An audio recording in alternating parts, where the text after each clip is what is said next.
that warning in place for a little while longer as well. I do want to get back to the rotation area just so you can see what we're talking about. This storm right through the eastern sections of Midland County.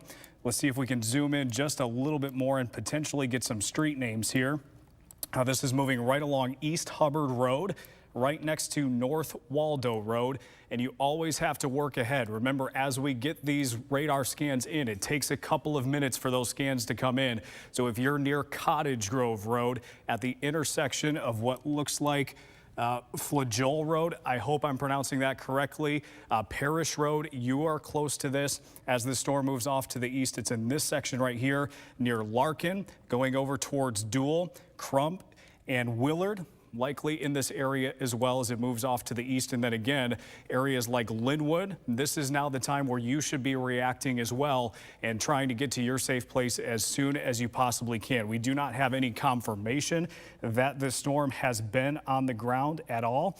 A severe thunderstorm capable of producing a tornado was the wording from the National Weather Service. So we do not have a spotter report on this just yet. As I take a look at our debris detection tool, I'm not necessarily seeing anything that is terribly eye-opening to me as far as anything that's suggesting any tornado debris would be lofted into the air at this time.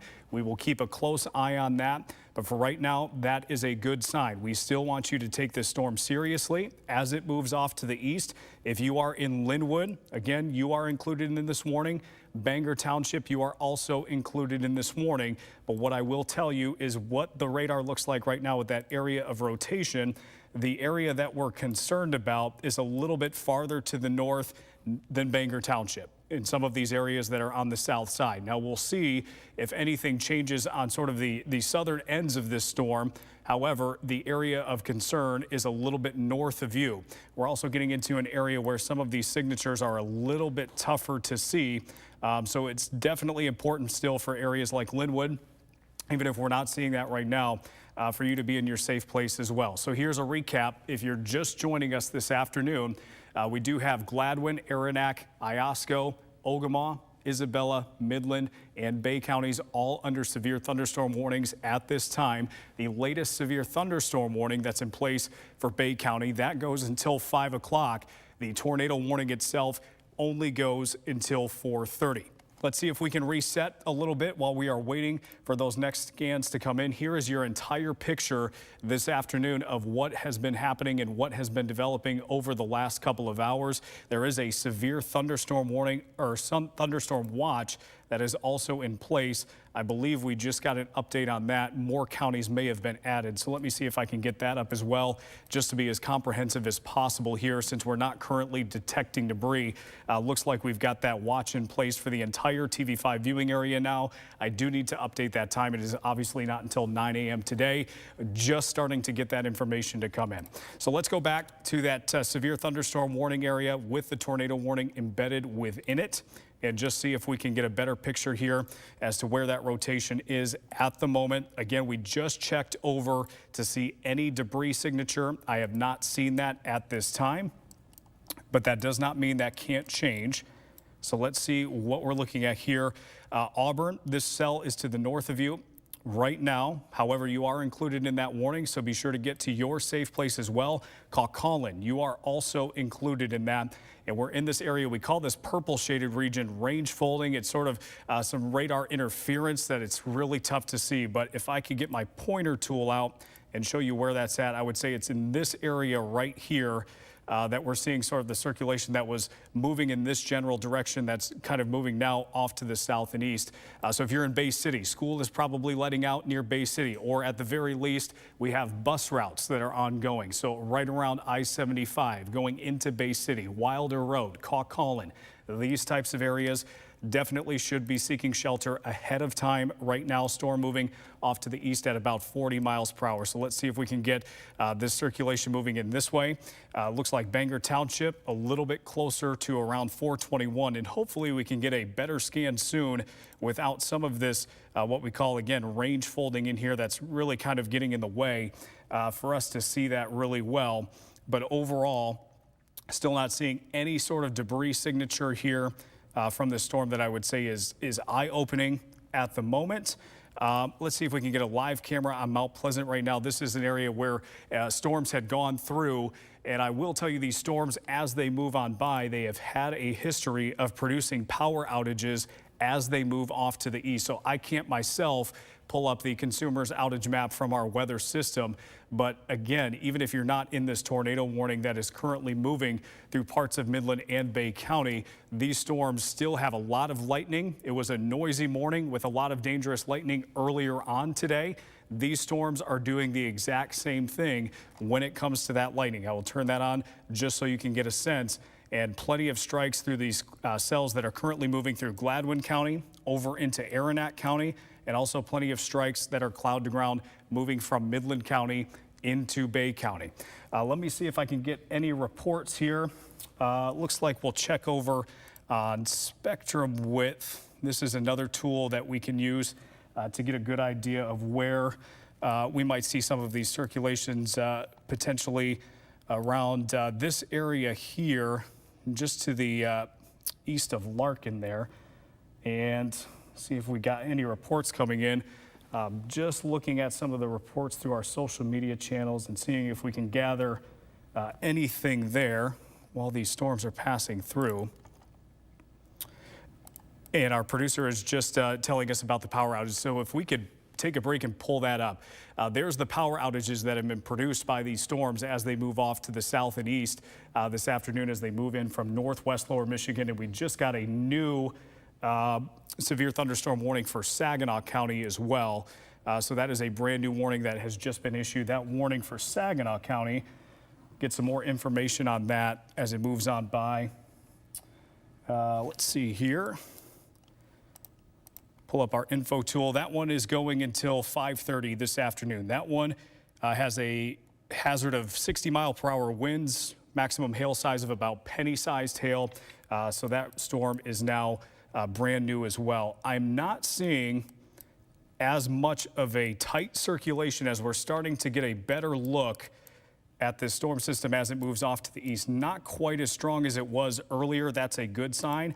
This is the current image here, but likely some pretty good winds that are happening within this area that's tornado warned. And let me just see if they've actually canceled that now. They have, so that's a really good sign. We are now under just a severe thunderstorm warning for portions of Bay County as well as Saginaw County. So that signature weakening, even though we couldn't see it very well, looks like it has gone away enough to where the Weather Service in Detroit is not going to continue that. But I'm going to go over to our velocity tool just because we have seen a history of these storms producing wind damage and also power outages. And we're going to zoom into these areas that were under the tornado warning to see what kind of sampling of the winds that we can get. Looks like we've got some winds near 55 miles per hour that are being picked up by this 56. So we're definitely approaching the severe threshold. Just to the west of Bay County, right near Mount Haley. Let me see if I can get some information on that one. Anywhere you're seeing these really bright shaded areas, a 64-mile-per-hour wind gust, 63 just to the east of Mount Haley. So if you're in the Freeland area, as these storms sort of move off to the east towards your direction, Auburn, you've got some strong winds that are just to your west. You'll definitely want to take these storms seriously, and it's pretty easy to see with some of those winds why they're producing the power outages they've been producing as we've gone throughout the afternoon. Since we're moving to the north, let's just see if we can check in on some of these storms. We're about to start our 4 o'clock newscast here very soon. We'll see if we can get some information on those. We'll go over to the Gaylord radar if it's pulling that up. Looks like it is. Pardon me for the movement here. We'll get our tool to sample some of that velocity data. Looks like we've got some winds that are at least of around 47 to 48 miles per hour. And keep in mind, by the time the radar gets to these areas from Gaylord, it is shooting several thousand feet into the air, so it may not be detecting what wind is at ground level. But still some pretty strong wind gusts coming through with some of these severe thunderstorm warnings. I'll pull up our warning map to give you a sense of what time those warnings come to an end. Now that we have seen that tornado warning canceled, looks like the warning for Aranet County goes until 4:45. We've got Gladwin County until 4:15. Let's zoom into Ogama County. That goes until 4:30. And none of these severe thunderstorm warnings, as I'm seeing them right now on our map, have a red outline to them. That means that outside of that tornado warning that was issued for Midland County into Bay County, we are not seeing enough rotation for the Weather Service to even put a tornado possible tag on some of these warnings at this time. So that is a good sign as we start to see these warnings move off to the east. I'm hoping that as we start to see this move to the east as we go through the evening hours, and it now looks like we're starting to trim out some of Midland County, that we use up a lot of the energy, and hopefully once these pass through, that is going to be it for the night. We'll have to assess once they move on by, see what kind of recovery, what conditions are left by these storms after they move through. But it's my hope that the intensity that we're seeing right now, the fact that it's already 4 o'clock in the afternoon, I am hopeful that we can use up enough to hopefully avoid a further severe weather threat a little bit later tonight. Owasso, Shiawassee County, you are not included under a severe thunderstorm warning right now. But if I were to put on the radar here, you can clearly see we've got some storms that are off to your west as well. These storms also producing what looks like some pretty gusty winds as they move through. It looks like we now have a power outage through parts of Gratiot County right around the Alma area. I'm looking at some of our outage maps near Grand Rapids. We haven't necessarily seen any power outages approaching Shiawassee County just yet, but there are several outages. If we can scroll down, producer Jake, if you're up in control there, you can see right around Grand Rapids. Definitely have been clicking around on some of those, and some of those power outages were reported at the times like 3:30 this afternoon. Some of them may be from the round of this morning, but we are at least seeing some fresh power outages reported with the storms that are currently moving through there. So again, even in the absence of a tornado warning at this point, it appears that we're at least seeing a strong wind threat. I have not seen any damage photos up to this point, but I'm sure they're out there based on the amount of power outages that we have seen come through. So make sure that you're in contact with your students as they come home from school where possible. If they are still at buildings and things like that, there is a tremendous amount of lightning being produced by these storms. Keep them inside as long as possible and try to pick your windows when you can for them to come out of the buildings and get to the car if you are picking them up directly from school. So Colette, I will hand it over to you now that we have the tornado warning not in effect anymore. That has been allowed to be canceled early, which is a good sign. If anything pops up as we go throughout the newscast, we'll of course be right here. Okay, thank you so much, Chris, for keeping us up to date. Please make sure for all the First Alert weather coverage